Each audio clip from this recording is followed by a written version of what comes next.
Welcome to Scream Therapy. I'm your host, Jason Schreurs. For as long as I can remember, I took solace in music. I used it as an escape. I used it for comfort. I used it for therapy. When I discovered underground music, another world opened up. It felt right. Punk rock, hardcore, and metal carried me through tough times throughout my life, until it couldn't anymore. At the age of 47, I found myself across from a psychiatrist who was telling me that I was bipolar. I knew next to nothing about the disorder. It has taken me more than a year and counting to navigate this mental illness. The first thing I did when I got home from the hospital was put my entire music library on shuffle. I used the loudness to block out the noises in my head. Scream therapy comes to me in many forms: playing in bands, going to shows, and blasting music into my headphones. Underground music and mental health have always been connected. These are the stories of those who are tackling mental health issues head-on and using music as a crucial tool to do so. Loud music is raw, it's visceral, and it's healing. This is Scream Therapy.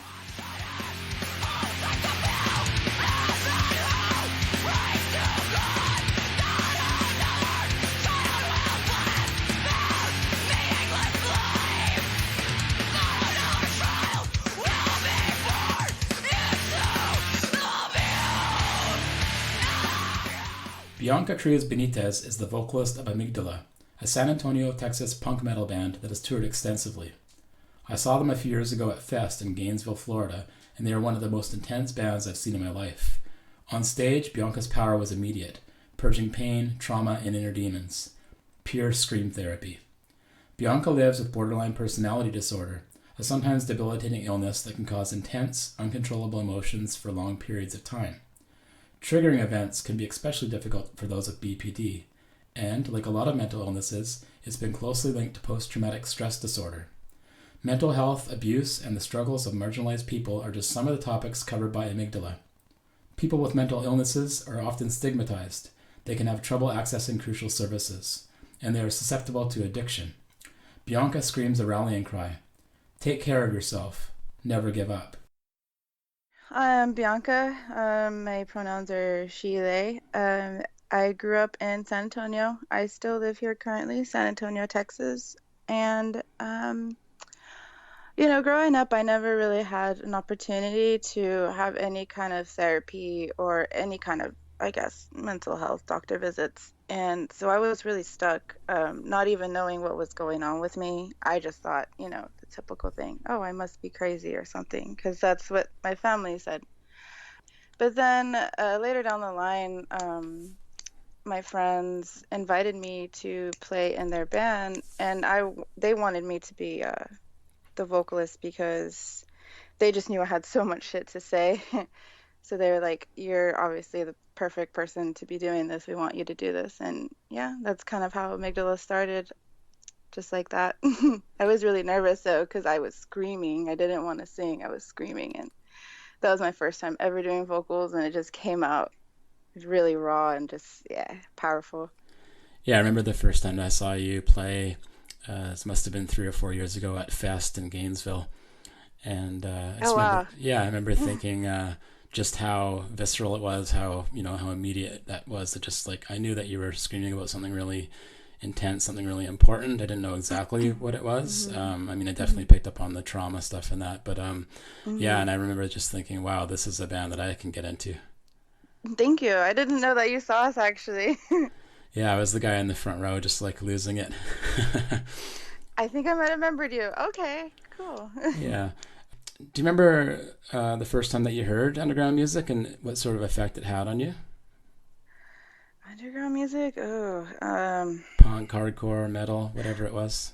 well, metal for sure. That's what I kind of like grew up with. New metal stuff like Mudvayne, Korn, and Incubus, stuff like that. And then I would say underground music wasn't until I got older and met friends that were in the punk scene, and then I saw like mostly folk punk and pop punk in the beginning. Mm-hmm. And then I ended up just like sticking with these people, and we kind of cultivated our own like DIY scene here. I used to throw shows at a house that I used to have, and we invited a lot of screamo bands, well, all types of bands, but particularly my favorite was like screamo bands. How does being in a band affect your mental health, or does it Is it hard to be up there screaming every night? Is it therapeutic? I think about that all the time. I'm like, is this good for me? Like, am I doing the right thing, like for my mental health? Because, Amygdala tours a lot, and we just recently got signed to a contract with Prosthetic Records, and they're expecting, a couple of albums, like a couple of LPs. And that is just a great amount of stress on me. And stress is the number one thing that triggers my symptoms for BPD. So if I'm under a lot of stress, I start to feel my old self coming out, and I'm just like, okay, I need to manage like the stress that I have. Hmm. Is there a certain amount of self harm involved with punk rock and playing in bands? You know what? I totally agree. But this was me, like I guess like maybe 5, 6 tours ago. Since then I've grown, but I do remember a particular tour where things were not going so well. Like my symptoms were just flaring up. I was pretty much keeping myself away from everything by drinking, and then at the same time I remember actually doing some self-injury on tour. And I know like the audience noticed it on my arm, the cuts and stuff, and it was kind of embarrassing, but it was something I was trying to get through. And I can definitely say that self-harm it can come out when you're touring or when you're in a band like that. Hmm. And what about on Hmm. stage or on the floor, Oh, depending on the show? right. Um, when I'm performing, it's I'm kind of like somewhere else. I'm obviously there with the crowd, but all those traumas and things are just flashing through, and I guess yeah, I kind of like trigger my own self, I guess. I don't know how else to call it. And I'll cry. I know a lot of the audience have commented on like how I cry during the performances.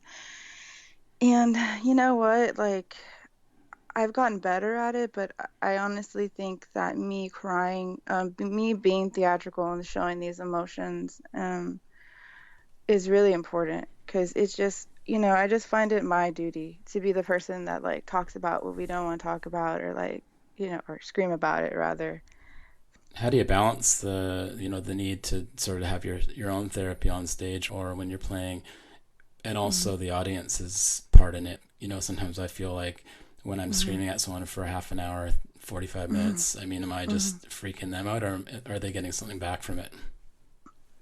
You know, I would definitely say that even people who aren't into underground music or aren't into punk rock per se, like when they see Amygdala and they see what I'm doing, they receive it really well. And they kind of like say like we need more stuff like this, I guess femme people out there like screaming about like they're going through, kind of like say you have more of a reason to be up there than I do. So I mean I don't feel like I scare the audience, or like I know that there has been a couple, actually no, not even a couple, like a handful of times where people have gone up to me after the show and they're just like in tears, but they tell me like I'm crying, but it's a good cry. Like, I'm glad you're doing this. I want you to continue to write music like this and write about the stuff you're writing about. And I will always continue to support you in this journey. And ugh, makes me feel so good.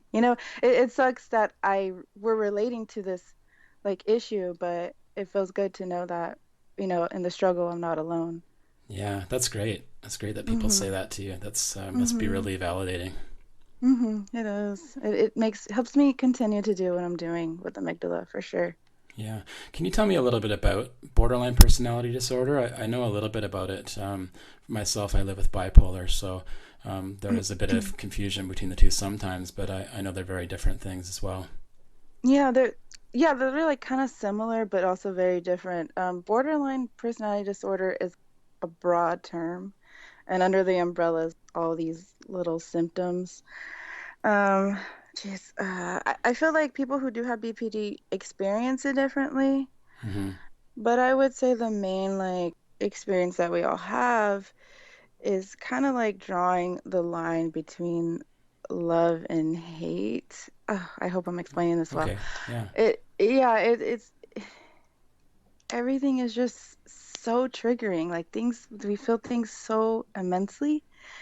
So sometimes one little thing can like set us off for weeks. And I know I put that in the song, and I Yeah. remember people were messaging me about it, particularly that part of the song saying like, that's exactly what I go through. And I'm glad someone's writing about BPD now because it is like still relatively, I guess, new. I mean, people are still finding out about it.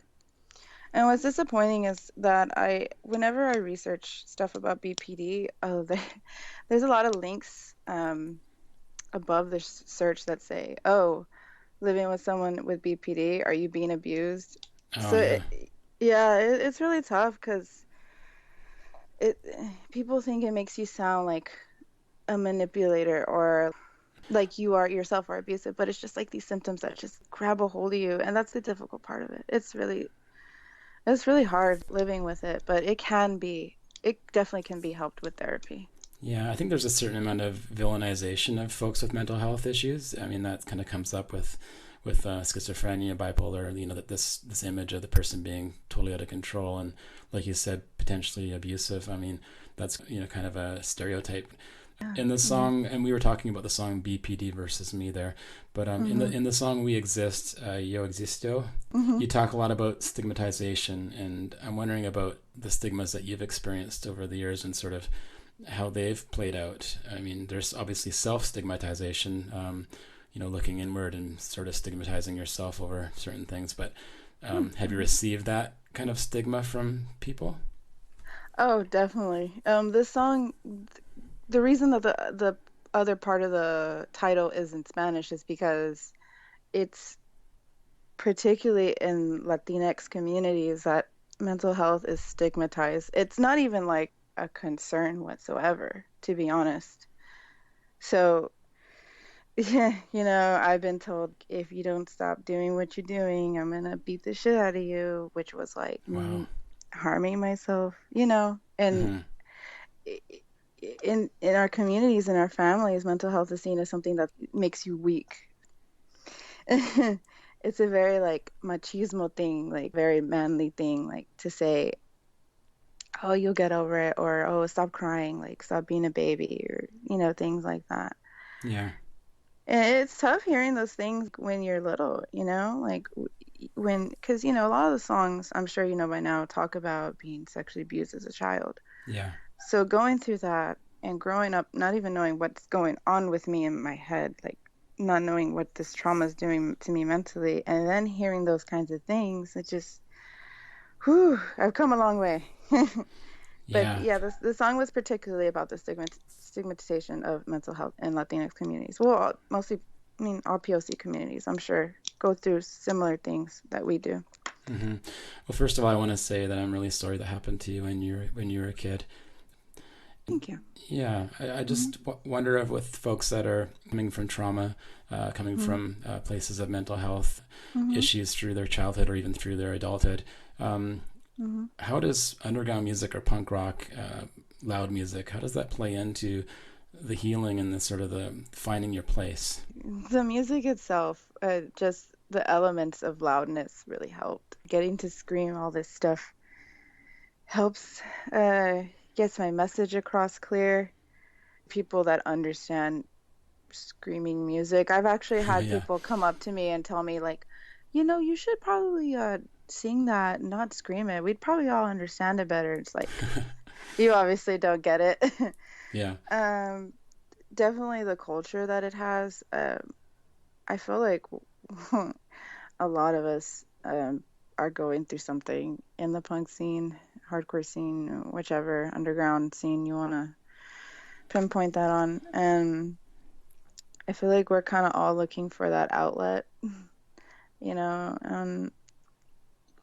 Some of the best conversations that I've had with the stuff that I'm going through mentally has been at shows, has been on tour, and Mm-hmm. it's just, it's just this community that we have that I think is really important. And it's kind of like, it's like rare thing. Like I would, I can honestly say that cheesy saying like punk rock saved my life because it really did. It gave me an opportunity to tour across the US and like across the seas to talk about these issues and help me create this self-healing journey through the music and through the lyrics and through meeting the people that were also experiencing the same things that I were. That's great. I mean, yeah, I agree with the idea that, punk rock scene attracts, folks that are looking for something and are looking for Mm-hmm. that connection. I mean, the freaks and the outcasts and the weirdos and, folks Mm-hmm. that are marginalized, folks that have mental health issues. It's just, Mm-hmm. we're all kind of one family in a sense. Mm-hmm. Has Mm-hmm. anybody ever told you that your music has affected them that way, or that, I mean, I know that some musicians get, "Oh, your music saved my life." Do you ever get those kinds of comments? I do. I can't particularly remember like who or where, but I have for sure. And how And did it, that feel? like you said, very, very validating. Um, it gives me that drive to dive deep even further into these issues. And Mm-hmm. it helps me like get more personal, more raw, like just putting it all out there just so people know like what people experience when they unfortunately have to go through these kinds of traumas. Yeah. Some folks believe that trauma and mental illness are sort of part and parcel. Um, I'm not sure exactly where I stand. I know with my trauma, I think it definitely factored into my breakdown and diagnosis Hmm. and all that. How do you feel Hmm. about that? How trauma and your mental illness are connected or not connected? I definitely feel like they are connected. Any kind of research you're going to see about BPD, they say that's the cause of it, or what manifests it is trauma through your childhood. And from what I've been telling you, like it's clear that is what was happening to me. And when I talk to other people that have BPD, that's what they also tell me is Mm-hmm. trauma through the childhood just manifests and like doesn't have a way of healing itself, and it turns into this, you're neglecting what you need inside of your brain. So it turns into this condition that we have to manage throughout our adult lives. Yeah. When you're screaming, screaming for 45 minutes in front of people and doing your thing, what's happening? You said you go into a bit of a trance, and I totally get that. But what's actually, flowing through your brain? What kind of things are coming up? Is it directly related to the lyrics in that particular song, or is it more a generalized thing? It is probably definitely linked to the lyrics, definitely linked to the music itself. I love heavy music, so I feel it. I don't know if you noticed when you saw us, but I don't particularly look at the crowd. Mm-hmm. I kind of like keep my eyes closed or sometimes I keep my back to the crowd because I'm so into the music and so into like what I'm saying and what I'm experiencing myself inside of my head that the crowd sometimes seems like just another, I don't know. I'm not focusing on it really. Yeah. Do you ever think about that and wish that you could sort of interact with them more? I do. I honestly do. But I just don't know how well people would receive me yelling and like crying. Yeah. Because it's a very traumatizing thing to like see somebody. As refreshing as it is, it can also be kind of traumatizing, and I don't want to exactly put other people near that. Like the stage is fine, the distance that we have is fine. Like I feel people have boundaries too. So because I know I do, you know. So I don't want to put myself in a position where I make somebody feel uncomfortable for sure. No, don't want to do that. Um, I will just say that like when we play, I feel like we become this entity, and I like it. I like it that way. Do you remember making a link between mental health and punk rock or loud music, sort of when you were coming up and first getting into it, or even like you even mentioned the new metal? Was it clear to you that these things were kind of connected, and that's why you're gravitating towards certain bands? Yeah, yeah, for metal, yeah, like new metal stuff. That kind of music is definitely out there, but I mean, if you listen to what they're saying, it goes deeper, you know. Definitely when we started the band, I mean, the first song we ever wrote was pretty much me. I would say the first EP itself was just me figuring out what I was even experiencing. So I remember writing the first song, One Joy Equals a Thousand Sorrows, which that title itself to me screams BPD. But I remember a particular part in the song that I'm basically describing dissociation, which is one of Hmm. the symptoms. And it's kind of, I think it's like I'm on autopilot. And like I didn't know about what I was going through at the time or what name to put to it. But yeah, that was pretty much me describing the symptoms or like what I was experiencing, not knowing, as part of this bigger thing. Yeah, so it was like it was coming out whether you wanted it to or not, or whether you realized it or not. Yeah, I would definitely say that the like as more time went on in the 5.5 years, it's been like this really, really long therapy session. I would say that like the first EP was, like I said, trying to put words to what I was experiencing. And then like the first LP, Population Control, was kind of like throwing out that aggression and that rage to like what was hurting me and recognizing that this wasn't okay, that I was going through this. And I Hmm. feel like the LP that just came out, Our Voices Will Soar Forever, is kind of like seeing my place like in this healing journey and like kind of just like recognizing these things for what it is and knowing that I'm gonna have to like do the work myself to heal. Yeah. So when you look back at around the time of your first EP and when you're writing those songs and skipping forward to today, I mean, what does Mm-hmm. that look like as far as your healing and as far as your symptoms? Ooh, man. Like I said back then, I didn't even know what the hell was going on. Hmm. And I was still experiencing these things very intensely. I would say, yeah, that was the first EP, and then the first LP, like I said, I was just full of anger, just full of rage, like just letting all this stuff out. And it's I don't just write about trauma, mental health, I also write about political issues. But, those political issues are also tied to mental health. So, racism or white supremacy, gentrification, all these things that we're dealing with ties into our mental well-being. Yeah. So while I have the really, really personal stuff, which is also political, I have like the other political things going on, and they all tie together, and I believe personally that if you're not okay mentally, like if you're not helping yourself, you can't help other people. And that has been a really hard thing for me to realize, and that's what I realized in this last OP, is that I'm going to bring attention to these issues and to these things that I'm experiencing, and I need to start working on actually helping myself heal, like being okay. And I feel after I wrote the LP, this last one, like I've been doing tremendously better. I've done a lot of work for myself, and I feel like once I move on to the next LP, it's just going to be even better. Like being able to write about it, my journey. Yeah. So the music that you're writing is just part of the healing. Definitely, most Hmm. definitely. How you been feeling the last few months? Last few months, I've been doing really great. I would say like a year ago, um, actually, no, not a year ago. I would say last summer, I was in a really, really, really tough position. So we talked about self-harm. I was definitely doing that. And I was really, really sick. Like I was the most sick I've ever been, from my mental health. Yeah.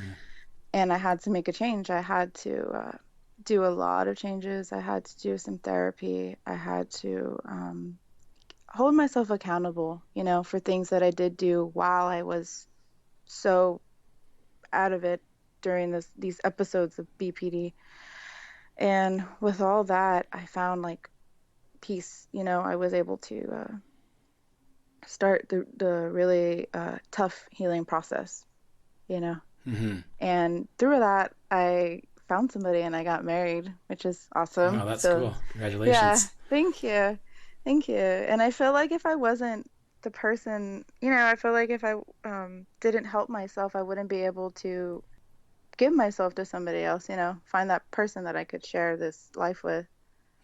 How are your bandmates with helping you, especially when you're on the road? when we're on the road, we're like a family. Like I have been close to these people since we started.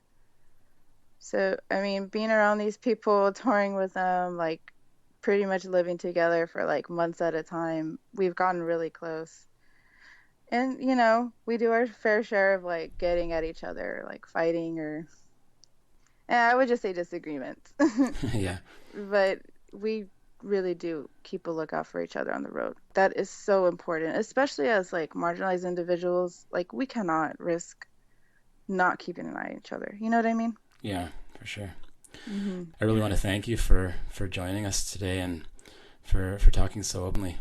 Thank you. Thank you for having me. I was a little anxious, I admit. Like things like this get me so anxious, because of how my brain works. So Yeah, that's you totally just got to get understandable. it done. Yeah, I'm sure you know. Yeah. Okay, well, thanks very much. Thank you again, Jason. I really appreciate it having me on. And I really hope this talk helps some people out there. Those who fight for their wellness are inspiring. Every good day is an amazing day if you're working hard to cope with a mental illness. Bianca Cruz Benitez is a warrior, screaming into the microphone, body shuddering, on the verge of tears, and often letting them come. Healing tears. Mental health is always relative to a person's experience. Bianca's experience has been one of dedication to staying healthy. Every good day is an amazing day. This has been Scream Therapy Episode 1. Episode 2 of the podcast will feature Lauren Denizio of Warriors, a Los Angeles-based melodic punk band playing songs that tackle anxiety and other mental health issues. Until next time, take care of yourself and be well. The intro and outro music for Scream Therapy is provided by the late great Vancouver punk band Submission Hold.